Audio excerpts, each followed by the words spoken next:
বিশ্বের সৃষ্টি যা কিছু চিরকল্যাণকর অর্ধেক তার করিয়াছে নারী, অর্ধেক তার নর। একটা পরিবারের লাগি নারী এবং পুরুষের ভূমিকা আসলে অনেকটা গুরুত্বপূর্ণ।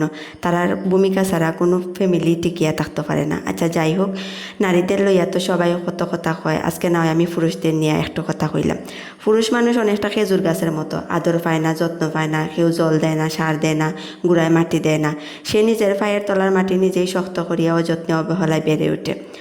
বাইরে ওঠার পরে তার কাছে প্রত্যাশা অনেক, তার ফল খুব মিষ্টি, তার রসের জন্য সবাই খুব হাহাকার করে। তার রস থেকে তৈরি গুড় অনেক বেশি উপকারী আর সুস্বাদু। রসের জন্য তারে বছরের পর বছর কত বিক্ষত করা হয়। যতদিন সে বাঁচিয়া থাকে তারে খাটা হয়, তার রস এক ফুটা করিয়া নিংড়াইয়া লওয়া হয়। রস নেওয়া শেষ হইলে তার আর কোনো কদর থাকে না, একাকী পরিত্যক্ত অবস্থায় সে ফরিয়া থাকে।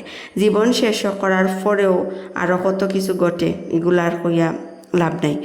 কোনো খেজুর গাছ কোনো দিন কোনো অভিযোগ করে না, প্রতিবাদ করে না, বিনিময়ে ভালোবাসা চায় না, কোনো কিছুর প্রত্যাশা করে না, শুধু ফল দিয়া যায়, রস দিয়া যায়, মাথা নিচু করিয়া সবার প্রয়োজন মিটায়। খেজুর গাছ সহ সকল পুরুষদের জানাই স্যালুট, আমার সালাম। সবাই ভালো থাকুক, সুস্থ থাকুক, অন্তত তাদের ফ্যামিলির লাগলে।